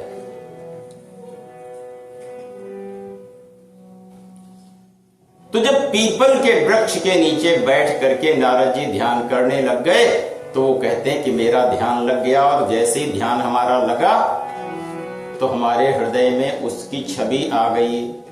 मुझे बहुत सुंदर लगा, बहुत अच्छा लगा, और जैसे ही मैं उनको प्रणाम करने के लिए झुका और वैसे ही वो हमारे हृदय से अंतर ध्यान हो गए।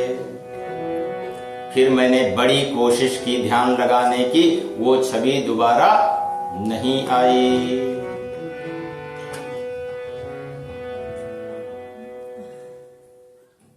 यही अनुभव इसी तरीके का मीरा भी करती है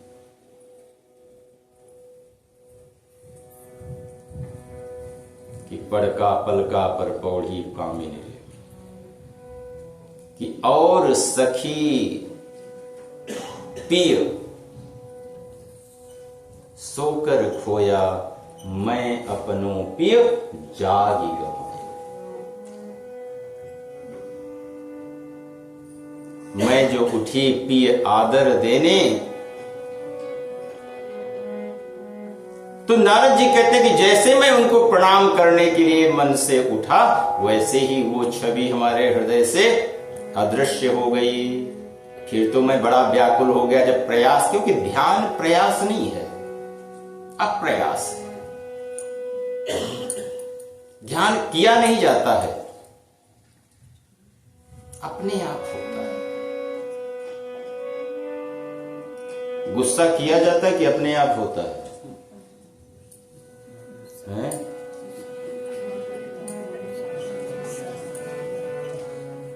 डर किया जाता है या अपने आप होता है?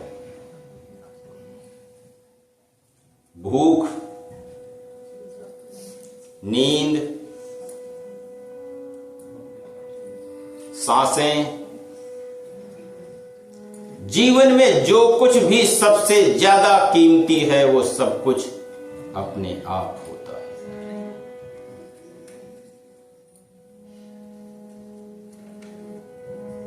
जीवन में जो कुछ भी बहुमूल्य है, प्राइजलेस है,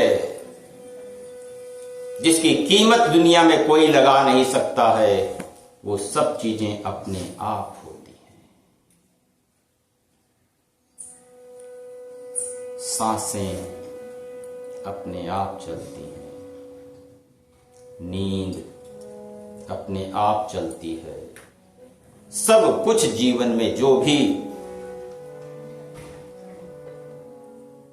बहुमूल्य है जीवन के लिए, वो सब कुछ अपने आप होता है। और ये किसकी वजह से होता है? वासुदेवाय, वासु माने प्राण, वसून ददातीति वासुदेवा, जो प्राणों को भी गति देता है उसका नाम है वासुदेव। अगर कहीं वसु की अपने यहां व्याख्या करने लग जाओ तो सामान्य अगर पुराण की दृष्टि से करो तो वसु अपने यहां कितने हैं? 8 अष्टवसु कहे गए हैं। 8 वसु, और ये बेसिकली क्या है? साउंड वेव्स हैं। और यही वसु जो है वो कहीं कहीं वासुकी बन जाते हैं, जो कि भूमि को धारण करने का काम करते हैं। हमारी भूमि को, इस शरीर क्या है? पृथ्वी है। इस पृथ्वी को, इस शरीर को हमारी वजह से धारण किया जाता है या कि श्वास की वजह से धारण किया जाता है? लेकिन हमारा मन क्या कहता है? वो भी कहता है सांस की वजह से सब कुछ चल रहा है।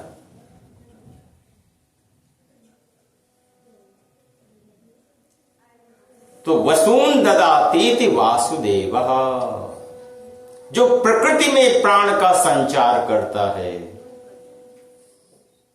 उसका नाम है वासुदेव।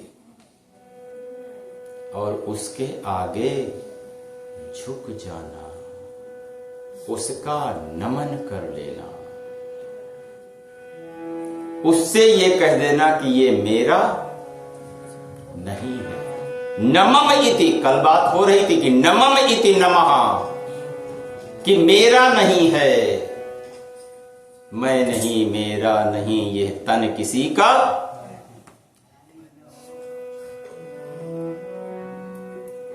देने वाले ने दिया है, जो दिया किस शान से, लेने वाला कह उठा अभिमान से। तो इस जो सरलता है उसके बीच में जो चीजें आ जाती हैं वो जटिल बना देती हैं। और जितनी भी जटिल वाली चीजें हैं वो क्या, जहां भी मन बीच में आ गया वो सब चीजों को बिगाड़ देगा। इसीलिए अपने यहां एक पक्ष यह है कि कर्म बंधन करते हैं और दूसरा पक्ष यह है कि मन बंधन करता है। नीतिकार कहते हैं कि मन एवं मनुष्याणाम कारणम बंध मोक्षयो। मन जो है वो बंधन करता है, कर्म अकेले नहीं बंधन करते हैं।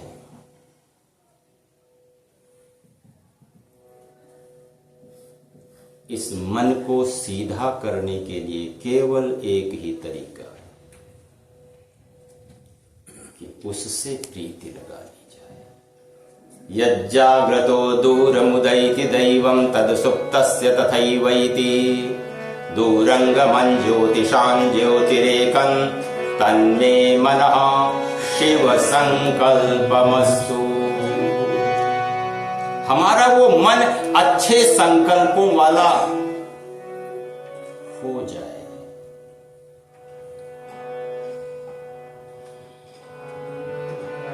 शुषारथिरश्वा निवयन् मनुष्यानि नीयते भीषुभिर्वाजिन इव हृत् प्रतिष्ठम। उस मन की प्रतिष्ठा कहां है? कहा कि हृदय में है। मन बूढ़ा होता है क्या?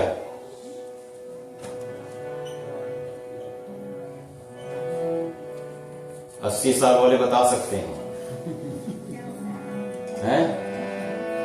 मन बूढ़ा होता है क्या है? मन को भी एक स्टोरर चाहिए।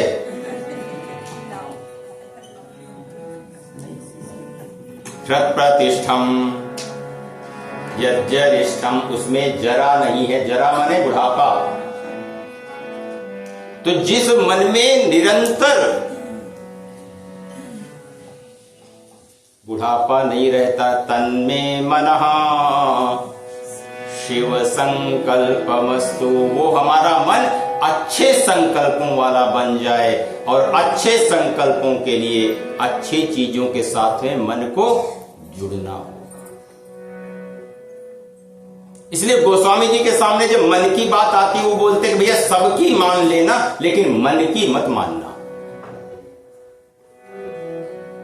कि मन लोभी, मन लालची, मन ठाकुर ठग चोर, और मन के मत चलिए नहीं, छिनक छिनक मन और।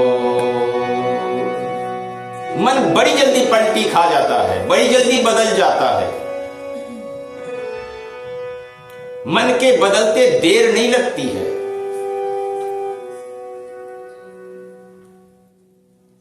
अगर इसको ऐसे किसी चीज के साथ में जोड़ दिया जाए जो बदलने वाला ना हो, तो मन में एक भाव आ जाता है। वरना क्या, भाव की तरंगे जैसे जैसे मन में आती हैं तो ये बुद्धि को कंठित कर देती हैं। जैसे बुद्धि कुंठित होती है तो उत्साह मंद हो जाता है। मंदा सुमंद मतयः मंद भाग्या हिपद्रिताः। जब ये बुद्धि को मंद कर देता है, मंद माने आलसी, मंद माने आलसी, मंदा सुमंद मतयः। ये बुद्धि को जब मंद कर देता है तो उस समय क्या हो जाता है, आलस्य आ जाता है। तो किसी ने कहा अच्छा ठीक है, अगर आलसी हो, बैठा रहे, लेकिन उसकी किस्मत बड़ी अच्छी हो, कि बहुत से लोगों की किस्मत अच्छी होती है कि आता जाता कुछ नहीं, हाई पोजीशन से मिल जाती है, गवर्नमेंट जॉब मिल जाती है, आप बैठे रहो, काम कुछ नहीं है, तो आलस्य क्या करेगा? बोलते नहीं, मंदा सुमंद मतयः मंद भाग्या। आलस्य से भाग्य भी मंद हो जाता है। बोलते ठीक है, अगर भाग्य भी मंद हो गया, अगर उसने पहले से RRS की ली करके रखी हुई है तो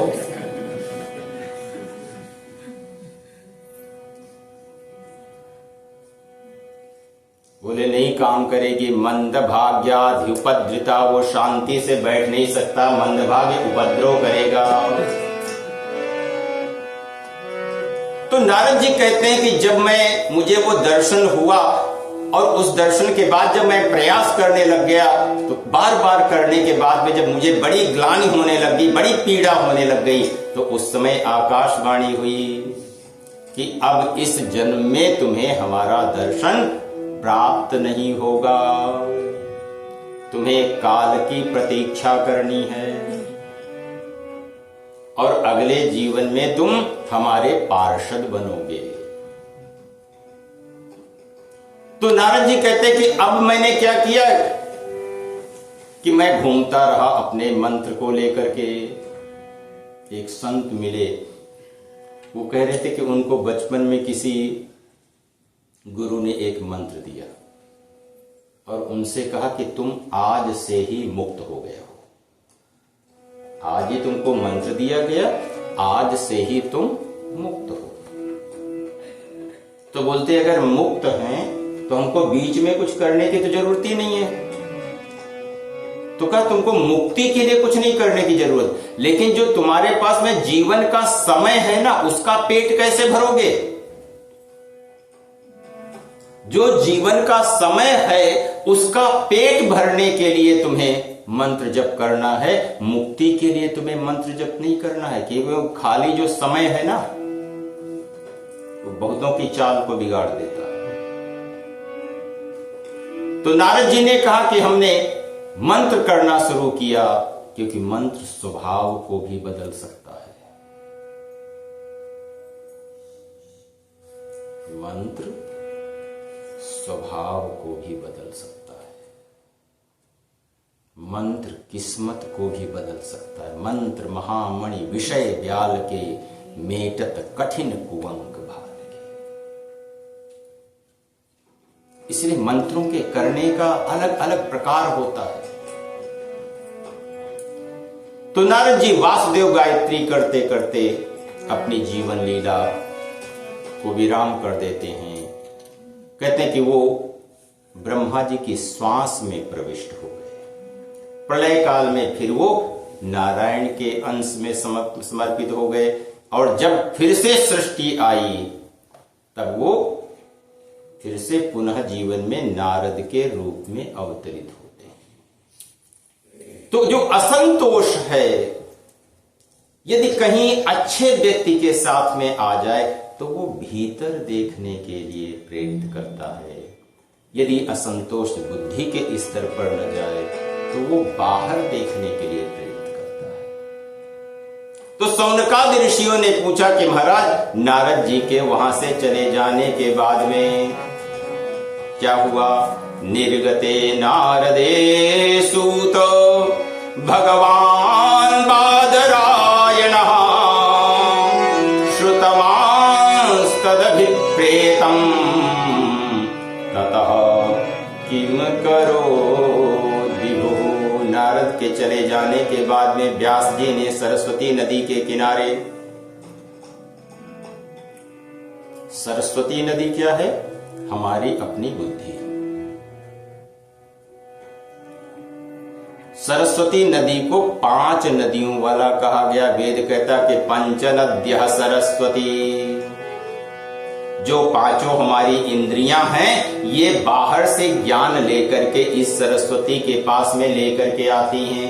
आंख से ज्ञान आता है, कान से ज्ञान आता है, त्वचा से ज्ञान आता है, नासिका से ज्ञान आता है, कान से ज्ञान आता है, और जीभ से ज्ञान आता है। बाहर का जितना भी ज्ञान है ये 5 नदियों से, 5 धाराओं से अपने पास में लेकर के आए। जितने भी जो कुछ भी उन्होंने अब तक लिखा था उन सभी का आलोड़न किया, और उसके बाद में भगवान का स्मरण करते हुए उन्होंने श्रीमद् भागवत की रचना प्रारंभ की। सूत्रपात कहां से रखा कि महाभारत का युद्ध समाप्त प्राय है। यदा वधे कौरव संजनाना, भीम की गदा से दुर्योधन की जंघाएं छद-विच्छद हो गई हैं। मूर्छित दुर्योधन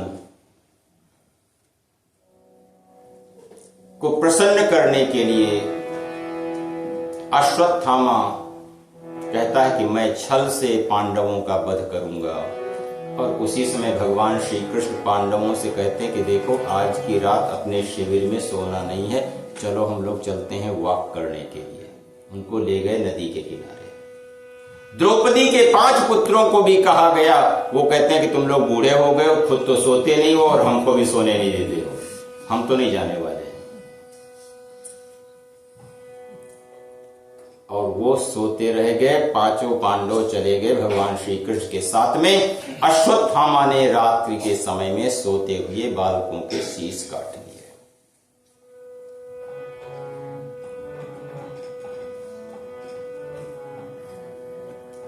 द्रौपदी विलाप करती है। अर्जुन ने जैसे ही सुना ये लोग दौड़ करके आए, अश्वत्थामा का पीछा किया। अर्जुन ने प्रतिज्ञा की कि जिसने भी ये कृत्य किया मैं उसका वध कर दूंगा। भगवान श्री कृष्ण भी कह रहे हैं कि हां, जरूर करना चाहिए। अश्वत्थामा को पकड़ करके लेकर के आए।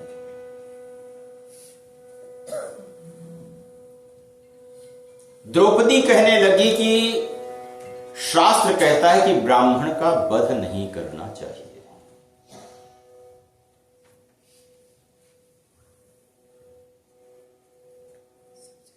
आततायिन मायांतम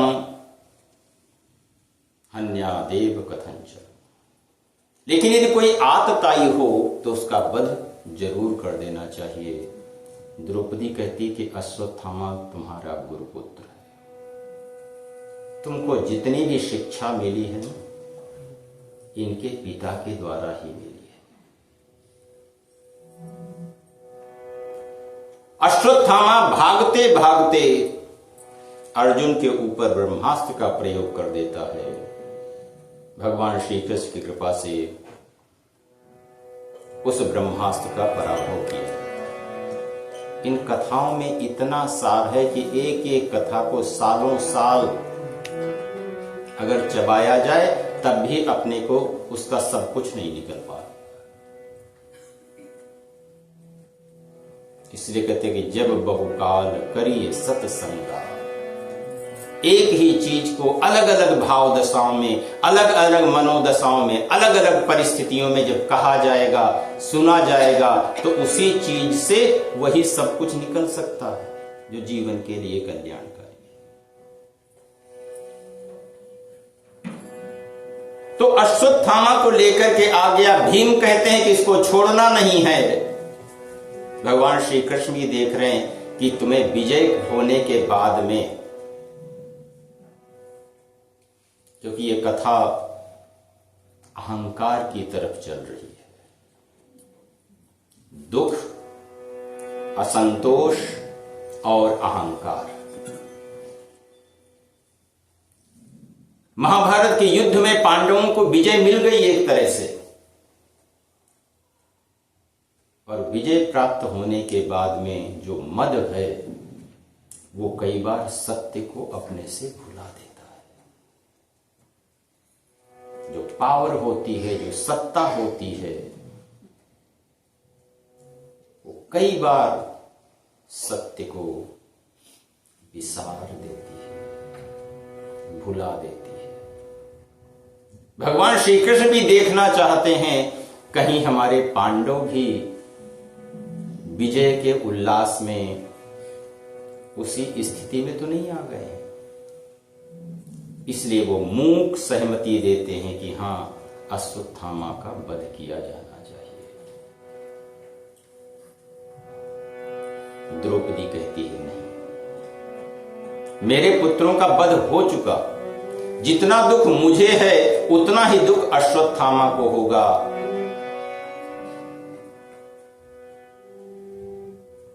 अंत में निर्णय यह होता है कि जो अश्वत्थामा की जन्मजात जो मणि है उसके शीश में, उसे निकाल करके भीम ने बालों के सहित निकाल लिया और अश्वत्थामा को छोड़ दिया गया।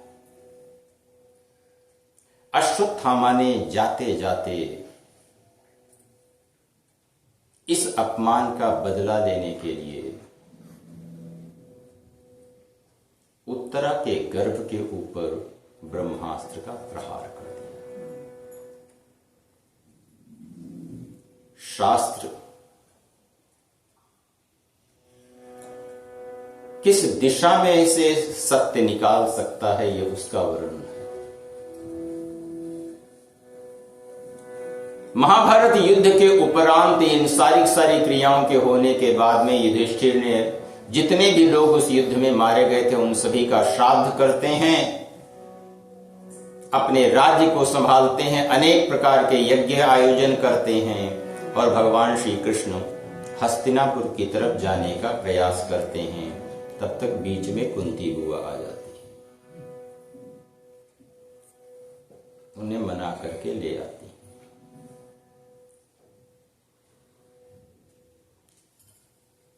क्या चाहिए? कुंती एक वरदान मांगती है कि विपदा संतु न शाश्वत यत्र यत्र जगत गुरु।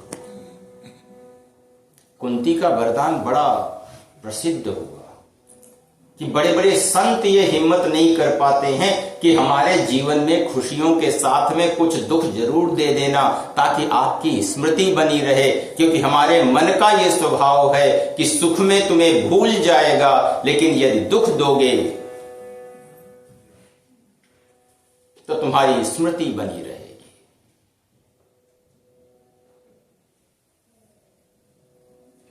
अगर असंतोष को इन सब चीजों के साथ में जोड़ो तो असंतोष छोटा नहीं है, अगर एस्ट्रोलॉजी में देखा जाए और किसी ज्योतिषी से पूछो तो वो कहेगा जो केतु ग्रह है ना, वो असंतोष का कारण है। जो केतु है वो असंतोष का कारण है। और जहां जिसकी जन्म कुंडली में जिस जगह पे केतु बैठा हुआ होगा, उसे अपने जीवन में उस स्थान से, उससे संबंधित चीजों के साथ में असंतोष होगा ही होगा। नेचुरल है, ये प्राकृतिक है, मैन मेड नहीं है। तन भाव में होगा तो तन से, धन भाव में होगा तो धन से, सहज भाव में होगा तो सहज से, परिवार भाव में होगा तो परिवार से, जॉब वाले में होगा तो जॉब से, आमदनी वाले में होगा तो आमदनी से। जिंदगी घूमती रहती है। बहुत कुछ है जीवन में जानने के लिए। तो जब भागवत के क्रम से ये दुख, असंतोष, कलह और इन्हीं के बीच में परमात्मा प्रवेश करता है। कुंती सामने आ जाती है। वो कहते कि तुमने कितना कितना हमारे परिवार को बचाया है। लाक्षागृह में हम लोग फंसे हुए थे, तब तुमने किस तरह से बचाया। दुर्वासा ऋषि को भेजा गया, तब तुमने किस तरीके से बचाया। एक सीत लेकर के तुमने कहा कि त्रिलोकी तृप्यताम, सारे दुर्वासा जी के 10,000 शिष्य तृप्त होकर के बाहर बाहर ही चले गए थे। हिडिंब राक्षस से आपने बचाया। आपके बहुत से उपकार हैं। सुख का समय जीवन में शुरू हो रहा है। हम तुमसे ये चाहते हैं कि विपदः सन्तु नः शाश्वत यत्र यत्र जगत गुरु। हमारे जीवन में कुछ विपत्तियां आने देना, क्योंकि इन्हीं विपत्तियों के माध्यम से तुम्हारी स्मृति बन जाएगी कि मन की तो ये चालबाजी है कि दुख में सुमिरन सब करें, सुख में करें। मन दुख में तो स्मृति उसकी करता है, लेकिन सुख में उसकी स्मृति नहीं करता है। तो कल से श्रीमद् भागवत की कथा में प्रवेश किया जाएगा और वो क्रम होगा अहंकार का अंतिम आक्रमण। बोले कृष्णचंद्र भगवान की। गोविंद मेरो है, गोपाल मेरो है, गोविंद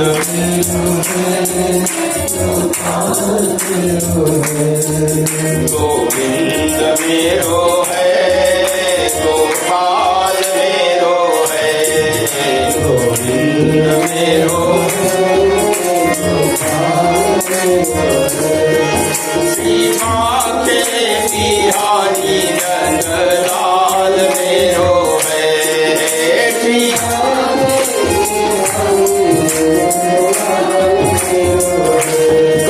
गोविंद मेरो है, गोपाल मेरो है, गोविंद मेरो है, गोपाल मेरो है, गोविंद मेरो है, गोपाल मेरो है, गोविंद मेरो है, गोपाल मेरो है, श्री बांके बिहारी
मंदिर में आए सभी आदरणीय परिजन भक्तजनों को हम सब लोगों का नमस्कार। यहाँ पर आज का प्रीति भोजन